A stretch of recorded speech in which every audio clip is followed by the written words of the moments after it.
Bismillahirrahmanirrahim. Assalamualaikum warahmatullahi wabarakatuh.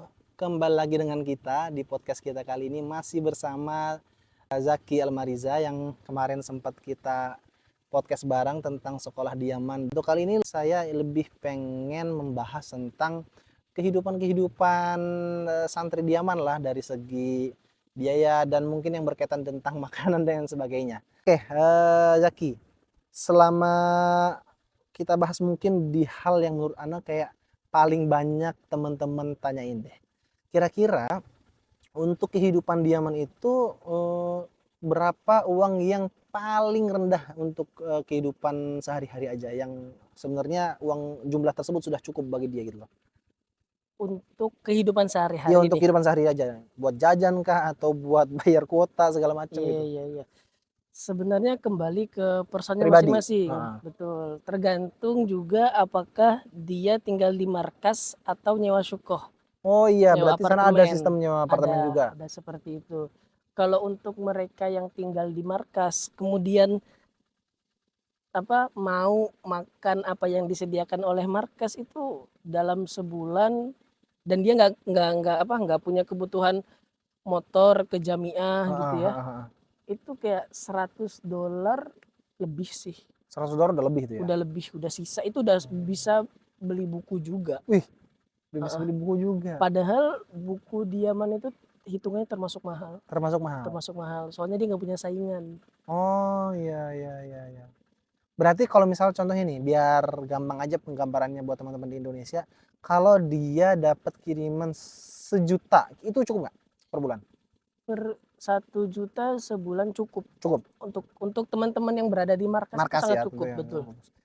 beda halnya dengan teman-teman yang kalau misalnya nyewa apartemen Nyewa tentunya. apartemen tuh sekarang tergantung ya, ada yang tergantung tempatnya juga lah, Oh, ada yang tergantung mahal di murah mana gitu. ini ya, apa Betul, namanya, lokasinya ya. lokasinya juga gitu. Kalau untuk orang yang nyewa apartemen gitu, biasanya dia keluarnya lebih dari 1 juta pastinya. Lebih 2 juta lebih juga. $200 sih kata teman-teman gitu. Oh, lumayan gede Karena ya. rata-rata teman-teman yang belajar, yang tinggalnya di syukoh di apartemen, itu pasti nyiapin makan sendiri. Iya benar Kemudian banget. mereka rata-rata yang dawam kuliah, Oh, jadi jadi yang butuh pulang pergi kuliah kendaraan tiap pulang hari. pergi kuliah gitu, jadi butuh ongkos Ongkos juga. bensin. Betul, dua ratus Oh, dolar itu udah gitu. paling minimal kayaknya. Berarti untuk teman-teman yang dia di Yaman itu sekolah di markas bukan jamiah kayak antum lah contohnya ini. Mm, Itu jarang sebenarnya yang dia nyewa apartemen. Atau jarang, bahkan nggak ada. nggak ada. Jadi Nggak dia lebih ada. milih tinggal di markas ya. Lebih baik tinggal di markas, atau juga ada yang misalkan dia setahun 2 tahun nggak betah nih di markas Bosen. karena bosen, akhirnya yaudah memilih untuk memisahkan diri, nyewa apartemen tapi tetap datang ke markas Tiap hari. buat ya tiap hari buat kuliah gitu. Di markas itu sebenarnya nyaman sebenarnya buat tinggal. Wah, nyaman sih, karena kan dia kayak makan udah disediain, ya kita tempat tempat tidur udah disediain. Tempat tidurnya biasanya kalau di markas itu full AC sih, Uh, AC yang besar itu itu loh. mewah sih. Itu mewah sih. Iya, di markas Itu itu mewah mewah banget loh. Kalau di Turki kan kita nggak perlu AC karena memang suasananya dingin karena ya. memang suasananya dingin ya. Bukan AC, kalau kita tuh pemanas ruangan. Oh, Pemanas ruangan betul. karena musim dingin. Kalau Turki kayak gitu. Dan di Turki juga memang sama. Kalau misalnya di markas nggak usah bayar sama sekali dan lebih enak. Tapi harusnya walaupun tinggal di luar itu memang lebih mahal. Tapi mahasiswa tuh kan biasanya kan tinggalnya bareng-bareng. Betul. Itu juga hitungannya $200 juga sebulan perlu. Hitungannya udah 200 itu. Lumayan mahal ya. Gitu. Untuk makanan di Yaman biasanya kalau orang pindah, kalau pengalaman pribadi nih ya Jak ya. Waktu tatkala Anda pergi ke Turki itu Anda shock tuh dengan kultur makanan yang ada di Turki tatkala itu. Karena memang Kenapa tuh kita rasanya? pertama, mereka itu nggak suka bumbu yang terlalu banyak, beda sama kita kan. Mm-mm. Kita kan makanan tiap makanan tuh bumbunya berlimpah, rempah-rempahnya banyak. Jadi makanan mereka itu waktu di mulut saya itu justru lebih ke hambar sih. Tapi itu Ah, sebenarnya biasa aja untuk masalah makanan daging gitu ya. Yang bikin kayak lebih nggak enak itu karena harus pembiasaan lagi dengan roti. mm-mm. Kan roti mulu. Dan sayurannya tuh sayuran-sayuran yang menurut Ana tuh nggak susah untuk dikonsumsi bagi orang Indonesia. Karena cara masaknya berbeda ya. Itu di Turki. Kalau Yaman kan dia kan lebih ke Arab kan. Betul. Kalau Arab itu justru kalau anak pribadi itu lebih cocok sebenarnya. Lidah anak ini lebih cocok untuk makanan Arab dibanding makanan Turki. Itu anak lebih milih makanan Arab kalau disuruh pilih. Kalau antum dulu gimana dapetin makanan di Yaman pertama kali gimana, Mak? Saya itu masih ingat pertama nyampe Yaman itu diajakin sama senior saya makan fasulia. Sekali lagi Sekali bertemu dengan fasulia. itu makan fasulia di tempat makan itu langsung muntah. Nggak bisa, Nggak ketelen. nggak ketelan. Udah nyoba nelen tapi nggak ketelen. Karena dia memang benar-benar real dari apa? Dari tempatnya itu cuma dipanasin gitu doang. Oh, cuma rebus doang. Cuman ya Nggak dikasih bumbu segala nggak macam dikasih gitu. bumbu Ya segala macam. Allah, Jadi ya rasanya udah Allah. real fasulia Itu anak mereka bisa gitu dengan ngebayangin. asem-asemnya gitu. Itu Anda bisa ngebayangin. Buat teman-teman yang udah pernah berkunjung ke Arab atau mungkin ke restoran Arab ya, harusnya beda dengan di restoran-restoran kalau Oh memang jelas ada beda. fasulia. Tapi kalau kita pernah ke Arab biasanya dapetin tuh fasulia-fasulia yang cara masaknya mungkin kurang cocok di mulut, itu lebih susah untuk dikonsumsi, lebih susah buat masuk ke mulut-mulut orang Indonesia. Bukan karena dia nggak enak, di kalangan orang-orang sana banyak yang suka. Justru fasulia itu kalau di Turki itu makanan yang hampir tiap hari ada.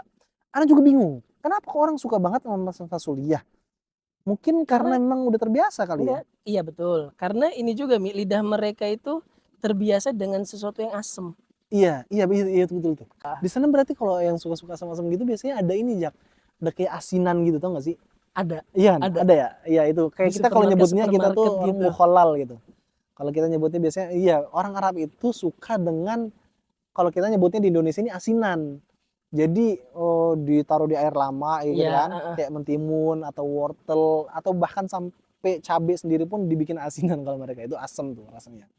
Untuk cuaca, kalau cuaca untuk orang Indonesia yang pertama kali Yaman tuh kaget nggak? harusnya sih iya ya. Kaget Karena ya? panas banget. Sebenarnya secara umum negara Timur Tengah itu semuanya panas. Iya benar, Ya kan? panas. Cuman yang membedakan antara Yaman sama beberapa apa negara-negara tetangganya itu hanya di Yaman tuh listriknya kan sulit ya. Jadi kalau udah Oh, musim panas, otomatis listriknya juga mati. Jadi udah panas, nggak ada AC, nggak ada kipas, makin panas. Sedangkan kayak di negara-negara lain itu kan ya panas ketika mereka keluar dari rumah. sakan-sakan mereka aja. Di rumah mereka ada kipas, ada AC Iya. gitu, tetap nyaman. Jadi panas sudah panas ditambah lagi nggak ada fasilitas yang memadai untuk membuat diri kita nyaman Betul. itu. Jadi Biasanya kerasa banget. biasanya di bulan-bulan ini itu teman-teman udah pada ngeluh semua itu di sosial media mereka. Hampir 11-12 sama Sudan kayaknya. Soalnya kan ada teman Iya, kita yang di Sudan tuh, betul betul. dia curhatnya di sini mati mulu listriknya segala macam. Mana kaget. Soalnya di Turki tuh nggak ada pengalaman mati listrik tuh nggak ada karena emang kan Turki kan maju ya untuk masalah hal-hal itu kan maju banget. Jadi anak kayak ngerasa ya Allah kasihan banget ya teman-teman di Yaman sama di Sudan ini banyak banget masalah mati listrik ya. Nah, jadi di Yaman itu mati listriknya, kekurangan listrik tuh ya setelah ada kejadian 2013-2014 itu, penggulingan. Jadi mereka udah bagus nih kelistrikannya, malah mundur lagi Berarti dulu gitu. sempat bagus sebenarnya. Sempat bagus. Kalau dengar cerita-cerita apa Ahlul Waton, mereka mengatakan dulu nggak ada mati-mati listrik yang tiap hari harus mati 2 jam, 3 jam itu nggak ada. Oh Setelah gitu. kejadian aja baru Oke, itu untuk cuaca sana nggak ada musim dingin ya Zak ya? ada nih. Musim dingin tuh gimana gitu? Musim dingin tapi ada salju memang. Ada di sebagian kecil daerah di Yaman tuh salju. Oh iya? Iya, tapi saya lupa deh namanya itu Wow. apa gitu. Cuman kalau untuk di Mukalla, Mukalla itu kan pesisir. Heeh. Dia dinginnya itu ya Angin. dingin angin, Mm-mm. hanya sebatas itu aja. Tapi tetap harus Pakai jaket. pakai jaket. Biasanya kita membutuhkan AC, ini kita udah nggak butuh AC sama sekali gitu. Tapi kalau teman-teman di Tarim, di Seun cerita itu tuh sampai 0 derajat. Oh, Sampai beku minyak, beku air, beku Masya gitu karena dingin Allah. banget ternyata. Wah, ini pengetahuan baru ya buat Ana ya. Soalnya setahu Ana tuh ya, negara yang notabene padang pasir tuh walaupun memang ada musim dingin ya paling nggak nyampe 0 derajat. Oh Heeh, ternyata ada juga yang sampai 0 ada derajat ya. Bedanya mungkin salju di beberapa tempat nggak turun. nggak turun. Iya, beda sama kita di Turki itu salju turun banget kan. Itu di cuaca tadi. Kalau internet itu di Yaman gimana? Nah, Apakah internet di sistemnya Yaman. dia tuh wifi di setiap rumah? atau setiap orang beli kuota atau gimana dan biayanya segala macam gitu? Jadi Yaman tuh udah mulai maju secara internetnya 1 tahun terakhir saya di Yaman. Oh, jadi setelah Jadi 3 tahun pertama? setelah 3 tahun pertama itu Yaman memiliki kemajuan, itu baru masuk 4G. Tahun 2022 akhir itu 4G baru mulai masuk ke Yaman, dan itu bertahap dari kota ini dulu, kota ini dulu, kota ini dulu, Oh, kota ini dulu. Sebelum itu sulit, sulit banget. parah banget, 3G, 3G. Dan kalau misalkan pengen kayak video callan sama saudara di Indonesia atau Hmm, pengen download Durus Masyayekh di YouTube, itu mesti menggunakan wifi. wifi. Wifi itu jadi cukup kencang. Oh, Jadi kalau wifi memang kencang. wifi kencang, cukup cukup kencang lah untuk download itu bisa. Jadi memang setiap sudut Yaman itu rata-rata mereka menggunakan wifi. Jadi kayak semacam di Indonesia itu wifi ID itulah. Jadi Oh, kita gitu. bayar, ada misalkan untuk 1 giga untuk 1 hari sekian rial Oh, gitu. gitu. Jadi bukan di kafe-kafe gitu ya Di wifi-nya? kafe ada juga, terus ya di mana-mana juga ada gitu. Oh, ya, ya, ya, ya, ya. Mm, mm, mm. Tapi Dan untuk setelah masuk 4G ya udah internet lebih mudah dan lebih murah. lebih murah. Dulu 3 giga itu saya lupa. Tapi 3 giga 3G itu lebih mahal daripada 12 giga 4G. Itu Kok bisa mahalnya gitu? bisa berkali-kali lipat. Gak tahu saya juga. Mahal banget sih, Jadi parah. masuknya mahal ya internet di sana dia. Mahal maksudnya. Tapi Nah, gitu. sekarang hitungannya murah. Itu yang murah. Kalau ini biasanya ya, kalau Ana nih Jak waktu di Turki itu kan kita kan sering kali nggak bisa makan makanan Arab kan. Betul. Jadi Ana tuh lebih sering masak sendiri. Mm-mm. Nah, kalau kalian tuh mahasiswa Indonesia di sana kan banyak nih kumpul bareng. Apa nggak masak sendiri gitu? Di sebagian markas itu masak sendiri. Termasuk kayak di markas saya. Markas saya itu kan markas kecil. Mm-mm. Jadi cuman 10 orang, 7 orang Indonesia, 3 orang Yaman gitu. Hmm. Jadi kami memilih untuk masak sendiri. Jadi didaur gitu, Oh, satu orang dijadwal, jadwalnya. betul. Oh, gitu. Ada juga teman-teman yang mereka bikin markas itu 20 orang, ya mereka masak sendiri juga. Dan itu lebih cocok untuk lidah Lebih cocok lah mereka. harusnya kan. Jadi kalian tinggal ya beli ke pasar ya apa yang mau dibeli yang diolah kan lebih paham kan. Betul.